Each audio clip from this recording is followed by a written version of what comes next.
हाँ तो और बच्चों कैसे हो आप लोग। तो हम लोग बच्चों अभी पार्ट्स ऑफ स्पीच के बारे में हम लोग पढ़ रहे थे। तो अभी हमारा ये जो चैप्टर है वो एडवर्ब से रिलेटेड है। ठीक है, अब तक हमने क्या देखा कि तीन तरह के कुछ एडवर्ब होते हैं।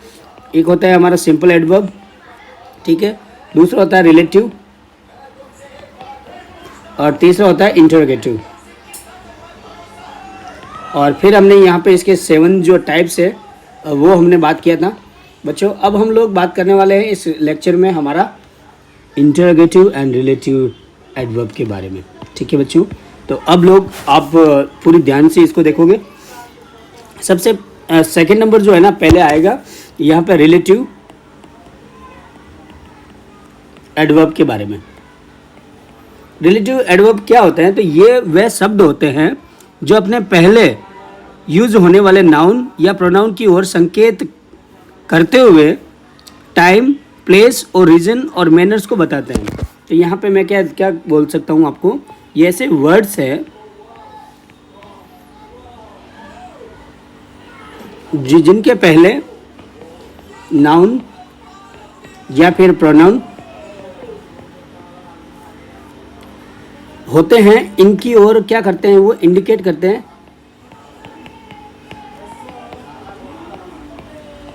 इंडिकेट इन्हें संकेत करते हैं और साथ ही साथ संकेत करते हुए हमें टाइम, प्लेस, रीजन और मैनर को बताते हैं। ये इनको बताते हैं। अभी मैं वापस एक बार रिपीट कर देता हूँ कि ये जो है ना हमारे ऐसे वर्ड्स होते हैं जो नाउन और प्रोनाउन के पहले यूज होते हुए इंडिकेट करते हैं और साथ ही साथ में टाइम, प्लेस, रीजन और मैनर्स को बताते हैं। ठीक है, तो ये ध्यान रखना। जैसे कि यहाँ पे देखो व्हेन, वेयर, व्हाई, हाउ, ऐसे WH फ्रेमिंग क्वेश्चन वाले जो भी है ना वो हमारे रिलेटिव एडवर्ब में आते हैं। अब व्हेन जो है ना वो हम लोग क्या करते हैं समय बताने के लिए, यानी कि इसका हिंदी में अर्थ होता है जब और कब, दोनों में हम लोग यूज करते हैं। और ये होता है हमारे जगह बताने के लिए, यानी कि प्लेस बताने के लिए, और इसको हम बोलते हैं कहाँ और दूसरा हम बोलते हैं जहाँ। वाई का मतलब क्यों होता है और ये होता है कारण बताने के लिए, है ना। और हाउ यानी कैसे, तो ये होता है हमारा तरीका बताने के लिए, मेथड बताने के लिए, है ना, मैनर्स बताने के लिए। तो इस तरह से हमने ये देखा। एग्जांपल्स देना ज़रूरी है तो मैं दे देता हूँ बच्चों। जैसे मैंने यहाँ लिखा When I was of 16 years I used to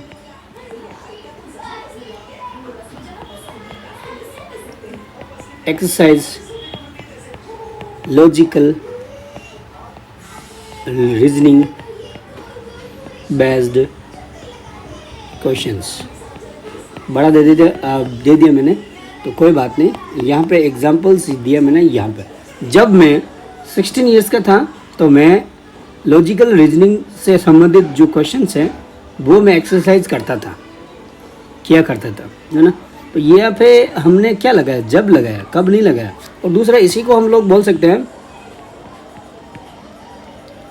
When did you do this work, या फिर टास्क, आप ये काम कब करते थे।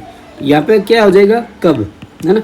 तो कब और जब, उसी तरह से हमने अभी जो बोले हैं बच्चों यहाँ पे कि इनका जो है ना यूज़ हम कब और जब ये चीज़ों के लिए भी हम लोग कर सकते हैं। उसी तरह से इसका भी हम कर सकते हैं कहाँ, जहाँ के लिए, और वाई जो है वो क्यों के लिए, और हाउ का मतलब तरीका बताने के लिए, है ना। तो अब हम लोग नेक्स्ट बात करते हैं बच्चों हमारे 4th नंबर पे। सॉरी 4th नंबर तो नहीं होगा लेकिन 3rd नंबर, है ना। 3rd नंबर जो हमारा है इंटरोगेटिव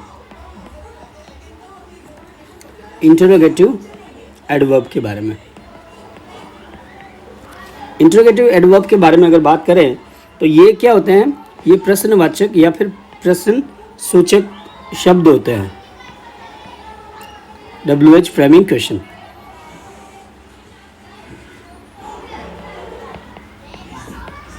बस रिलेटिव को अभी हमने देखा तो वही चीज़ें वापस यहाँ पे भी अप्लाई होगी। वाई, व्हेन, वेयर, व्हाट और हु, हाउ, हुज, ये सब चीज़ें हमारी होगी। Why did you come late, तुम लेट क्यों आए। When did you complete it, तुमने ये कब कंप्लीट किया। वेयर आर यू गोइंग, तुम कहाँ जा रहे हो। व्हाट इज़ योर नेम, ये बहुत सिंपल सेंटेंस है ना। What is your name. Who is your father. How have you learned all these, तुमने ये सब कैसे सीखा, है ना। ये चीज़ें हमारे क्या होगी, इंटरोगेटिव वाली है, इसलिए इसको हम लोग इंटरोगेटिव एडवर्ब बोलते हैं, इंटरोगेटिव सेंटेंस हम बोलते हैं। ठीक है बच्चों।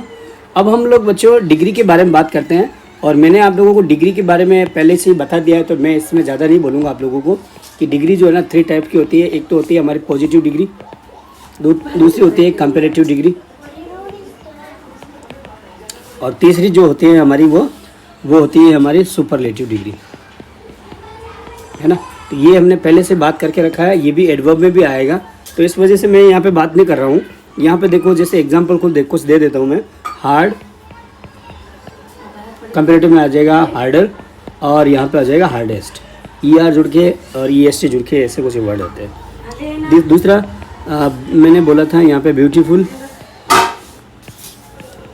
मोर ब्यूटीफुल, और फिर मोस्ट ब्यूटीफुल। ठीक है, इस तरह से मैंने बोला था। फिर ये भी मैंने बोला था, ये आर है, ठीक है, FOURTH, फोर्थ यानी आगे, फर्दर यानी और आगे, और फर्देस्ट यानी सबसे आगे। मच, मोर और मोस्ट।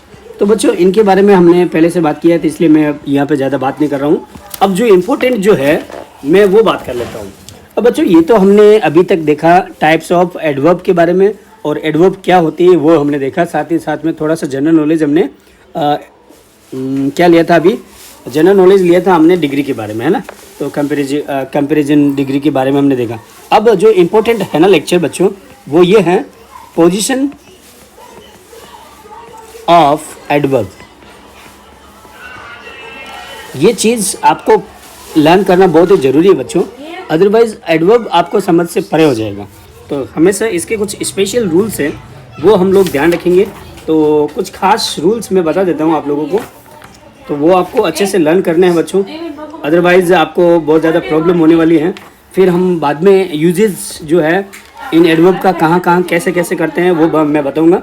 तो कुछ स्पेशल रूल्स हैं, तो मैं पहला रूल्स ध्यान रखना। देखो एडवर्ब के बारे में, एडवर्ब के बारे में पहला ये है कि एडवर्ब हमेशा उस शब्द के पास लिखा जाता है या फिर रखा जाता है जिससे वह मॉडिफाई करता है। Near by a word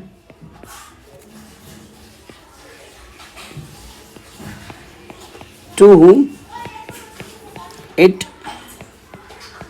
modifies, यानी कि एडवर्ब को कहाँ रखा जाना चाहिए, ये रूल है, ध्यान रखना। उस वर्ड के पास में रखा जाना चाहिए जिसको हमें मॉडिफाई करवाना हो, ठीक है ना।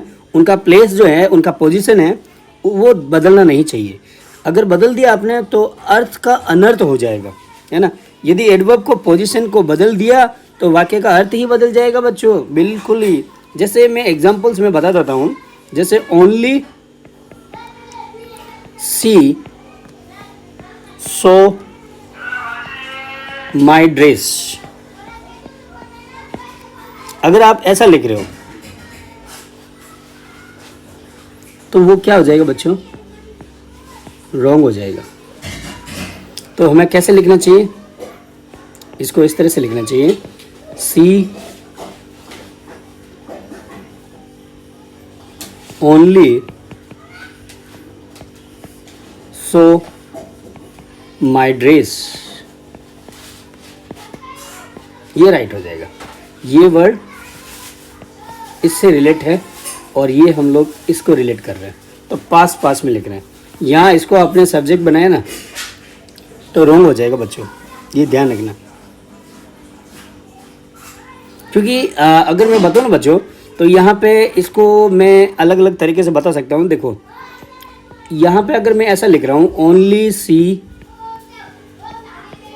सो माई ड्रेस, या फिर मैं इसको ऐसा लिखूं कि सी ओनली सो माई ड्रेस, या फिर मैं इसको ऐसा लिख सकता हूं, सी सो ओनली माई ड्रेस। और मैं इसको ऐसा भी लिख सकता हूँ, सी सो माई ओनली ड्रेस, या फिर मैं इसको ऐसा भी लिख सकता हूँ, सी सो माई ड्रेस ओनली। एक सेकंड। अब बच्चों यहाँ पे देखो खेल शुरू हो जाता है, अर्थ का अनर्थ का। जो अर्थ है ना उसका अनर्थ हो जाता है। यहाँ हमने ओनली यहाँ लगाया, और यहाँ पे मैं हाईलाइट कर देता हूँ, पहले यहाँ हमने लगाया, फिर यहाँ लगाया और फिर यहाँ लगाया। अब इन सब के सेंटेंस है ना, पोजीशन हमने बदल दी ना, तो इनका मीनिंग भी बदल जाता है ना। तो ग्रामेटिकली आप जो बोलना चाहते हो ना वो कम्युनिकेशन में आता है। तो कम्युनिकेशन आपका परफेक्ट होना चाहिए। कम्युनिकेशन परफेक्ट नहीं होगा तो सामने वाले को समझ से बाहर हो जाएगा, वो समझ ही नहीं पाएगा आप क्या बोलना चाहते हो या क्या बोल रही हो, है ना। तो ये चीज़ भी ध्यान रखो। देखो यहाँ अगर हम फर्स्ट वाला स्टेटमेंट बोलते हैं, only she so my dress, मतलब उसने केवल मेरी ड्रेस देखी, और सिर्फ उसने मेरी ड्रेस देखी, मतलब बाकी और कोई किसी ने नहीं देखी। इसका मतलब मीनिंग तो ये हुआ ना, only she so my dress, मतलब उसी ने मेरी ड्रेस देखी, बाकी किसी ने भी नहीं देखी। अब ये जो ओनली वर्ड है ना वो इसके ऊपर प्रेशर डाल रहा है ना, प्रेशर डाल रहा है। Only she so my dress, मतलब केवल उसने ही मेरी ड्रेस देखी। और दूसरा सेंटेंस आप देख रहे हो ना यहाँ पे, सी ओनली सो माई ड्रेस, उसने ही मेरी ड्रेस देखी। तो ये भी आपका मीनिंग थोड़ा सा उससे जैसा ही है, लेकिन थोड़ा सा मीनिंग अलग हो जाता है, ठीक है। और यहाँ पे थर्ड वाला देखो, she only she saw only my dress, उसने केवल मेरी ड्रेस देखी।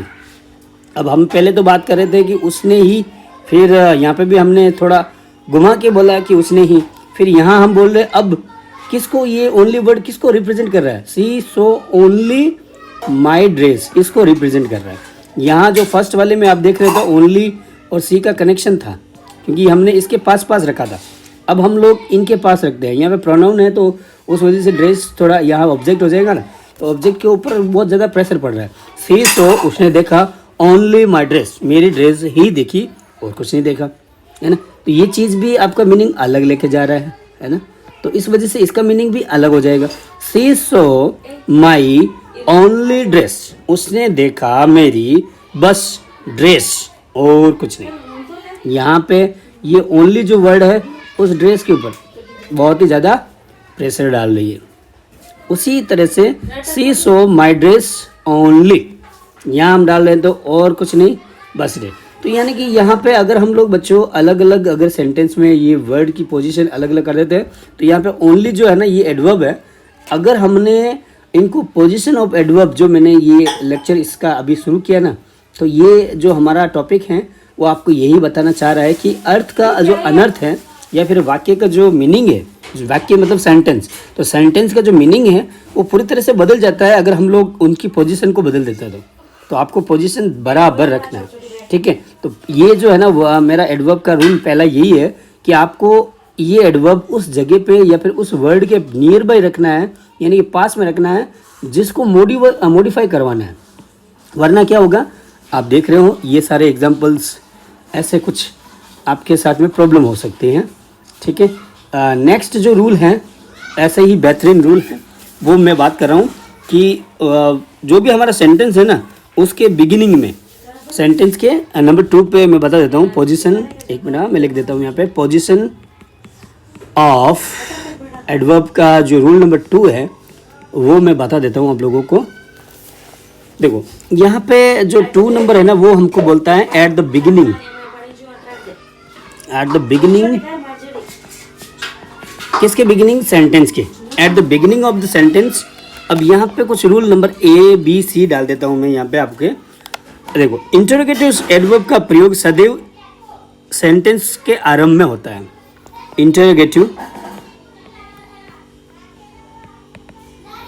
इंटरोगेटिव एडवर्ब जो हमारा 3rd नंबर पे हमने बात किया था टाइप्स ऑफ एडवर्ब में, तो इंटरोगेटिव जो एडवर्ब है वो हमेशा सेंटेंस के स्टार्टिंग में ही आएगा, ठीक है। ये है हमारा रूल नंबर। तो ये एट द बिगिनिंग वाले जो रूल है ए में है कि इंटरोगेटिव एडवर्ब अगर हमें रखना है, WH वाला जो हमने देखा था, तो वो सेंटेंस के स्टार्टिंग में ही आएगा, वरना खेल खत्म है ना, वाक्य का मीनिंग भी अलग। जैसे यहाँ पे देखो, when are you returning home, आपने ये लिखा तो राइट है, क्यों, क्योंकि आपने यहाँ पे WH स्टार्टिंग में रखा। आपने ये नहीं लिखा बच्चों, देखो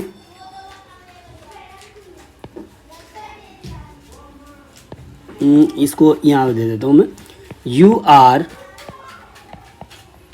रिटर्निंग होम व्हेन। इस तरह से कई मैंने देखा थे बच्चों को बोलते हुए कि वो बाद में इंटरोगेटिव एडवर्ब लगाते हैं। यू आर रिटर्निंग, मैं इसको हटा देता हूँ, वरना क्या है कि आप लोगों को ये प्रॉब्लम होगी, ये क्या लिखा है, ठीक है। अब कोई प्रॉब्लम नहीं है, यहाँ देखो, you are returning home when, मतलब ये जो चीज़ है ना, मतलब क्या बोल रहे हैं आप, बोल रहे हो कि पूछ रहे हो कि वो चीज़ समझ में नहीं आता है। और मैंने आपको बोला था कि इंटरोगेटिव में हमेशा क्या होता है, प्रश्न सूचक होता है, वो तो प्रश्न सूचक तो हमेशा पहले आएगा, ध्यान रखना ये। तो बी वाला जो है ना ये भी हमारा इससे रिलेटेड ही है इंटरोगेटिव के। तो बी वाला बोल रहा है कि सारे सेंटेंस को मॉडिफाई करने के लिए एडवर्ब स्टार्टिंग में ही यूज करना है। बी जो है ना वो ये है कि सारे सेंटेंस को अगर आप मॉडिफाई कर रहे हो, मॉडिफाई आपको मैंने पहले बोला कि जो भी स्पेसिफाई करता है, मॉडिफाई करता है, वो एडवर्ब होता है ना, वर्ब को, है ना, तो उसको एडवर्ब बोलते हैं। तो अब हम लोग क्या करवा रहे हैं, अगर हमें मान लो कि सारे सेंटेंस को मॉडिफाई करना है तो एडवर्ब को क्या करना है, एट द बिगिनिंग, ये एट द बिगिनिंग रूल है, तो ध्यान रखना।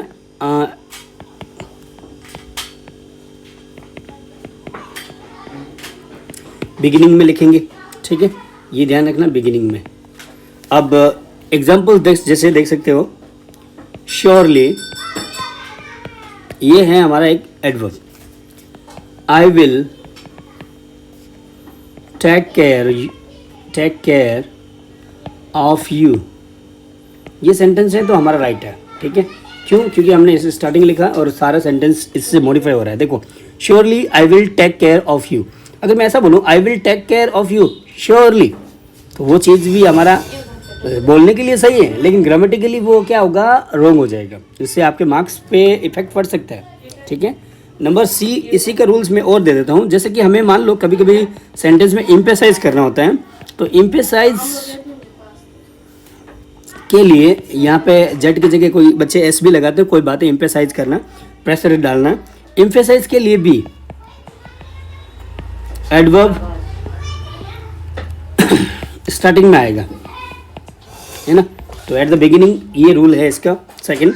जैसे कि ये है हमारा adjective, sorry adverb, off she goes, बस चली जाती है। Here comes the prince. ये जो वर्ड है हमारे दो सेंटेंस में आप देख रहे हो, तो ये क्या है बच्चों, ये एम्फेसाइज कर रहे हैं पूरे सेंटेंस में, और इसीलिए हमने एडवर्ब को स्टार्टिंग में रखा है। ऑफ सी गोज, और वह चली जाती है। ठीक है, इस ऑफ सी गोज का मीनिंग होता है और वह चली जाती है। ठीक है, और इसी तरह से हेयर कम्स द प्रिंस, यहाँ अब प्रिंस आते हैं, राजकुमार आते हैं, है ना। तो इस तरह से हम लोग बोल सकते हो, क्योंकि यहाँ पे हमने जो है प्रेपोजिशन है ये मान लो, लेकिन यहाँ पे हमने एडवर्ब बना के इसको आगे रखा। तो इस तरह से बच्चों ध्यान रखना ये।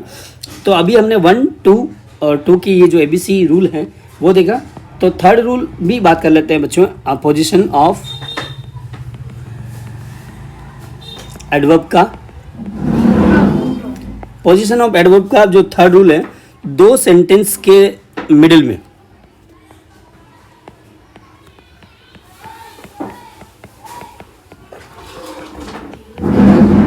ये रूल है हमारा थर्ड नंबर। जो देखो बच्चों, फर्स्ट वाला जो था मैंने बोला कि इनका प्रॉपर प्लेस होना चाहिए। ठीक है, सेकंड वाले में बोला कि बिगिनिंग में रखना चाहिए। अब थर्ड वाले में बोल रहा हूँ कि टू सेंटेंस के मिडिल में रखना चाहिए। किसको? एडवर्ब को। और किसको? एडवर्ब का पोजीशन ही बता रहे हैं ना हम लोग, तो ध्यान रखना ये। तो नंबर इसमें भी मैं कुछ डाल देता हूँ आपके समझने के लिए, ABC। ठीक है, यहाँ देखो ए रूल जो है, ए रूल में है कुछ एडवर्ब ऑफ टाइम, जैसे कि always, never, even, often, seldom, sometimes. ये वर्ब से पहले होते हैं, जिनको ये मॉडिफाई करते हैं। एडवर्ब ऑफ टाइम ये होते हैं वर्ब से पहले, सारे नहीं, कुछ। ठीक है ना, तो ये ध्यान रखना। जैसे कि सी नेवर कम्स लेट। अब यहाँ पे है एडवर्ब और ये मॉडिफाई कर रहा है इसको, तो हमने इस वर्ब से पहले लिख दिया है ना। ये है हमारी वर्ब, वर्ब से पहले लिखा तो ये हमारा राइट हो गया। फिर एक और दे देता हूँ, आई सेल्डम गो देयर। गो हमारा वर्ब है और ये सेल्डम है हमारा एडवर्ब। Adverb, AV, adverb. ठीक है, तो ये यहाँ पे हमने वर्ब से पहले रखा, तो ये ध्यान रखना। बी हमें रूल जो है वो क्या बोल रहा है वो ध्यान से सुनना है बच्चों। जब सेंटेंस में ऑक्सिलरी वर्ब दे रखा है, अगर मान लो ऑक्सिलरी वर्ब जो हमने इससे पहले जो वर्ब का जो हमारा टॉपिक था उसमें हमने टाइप्स ऑफ द वर्ब के बारे में बात किया था, तो ऑक्सिलरी वर्ब के बारे में भी हमने जरूर उसमें पढ़ा है। ठीक है ना, तो जब भी सेंटेंस में आप ऑक्सिलरी वर्ब देखते हो तो एडवर्ब का प्रयोग ऑक्सिलरी वर्ब और मेन वर्ब के बीच में होता है।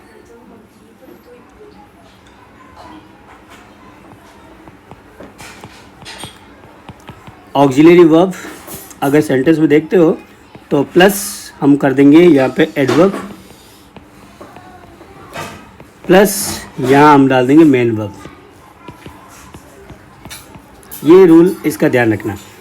एग्जाम्पल्स में आप देखोगे तो जैसे ही विल, ये विल क्या हो गया हमारा auxiliary verb. He will, never ये हो गया हमारा क्या, एक तरह से एडवर्ब।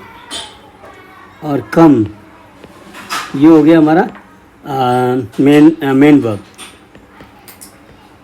ये देखो है ना, ही विल ऑक्सिलरी हो गया ये विल, और फिर नेवर जो है ना वो हमारा क्या हो गया एडवर्ब। ठीक है, और कम जो है वो हमारा मेन वर्ब, और इस तरह से हमने लिखा he will never come late.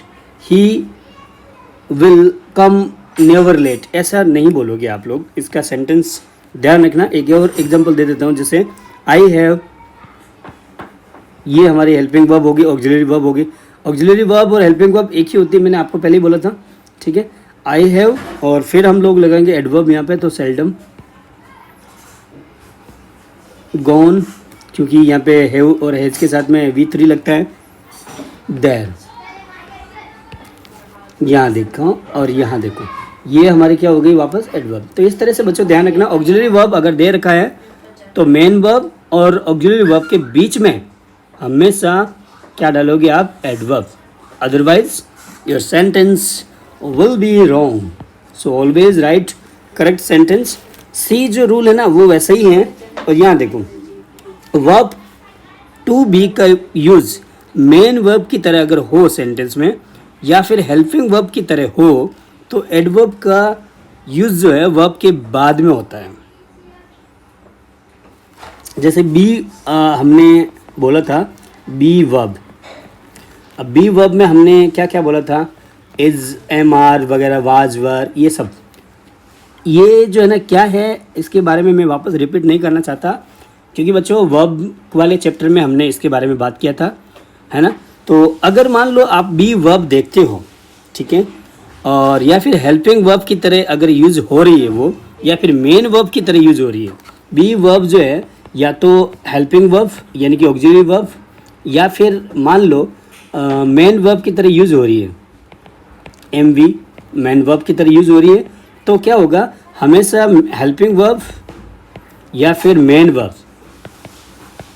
इसको ऐसा भी लिख सकता हूँ मैं, उसके बाद में हमारा क्या जुड़ेगा एडवर्ब, पहले नहीं जुड़ेगा. ध्यान रखना. एग्जाम्पल्स क्लियर करेगा आपका. जैसे कि सी ये लिखा है मैंने और यहाँ पे है बी वर्ब, ये इज वाली. सी इज ऑलवेज हैप्पी. ठीक है, वे हमेशा खुश होती हैं. और आई एम नेवर सैड, और मैं कभी दुखी नहीं होता हूँ.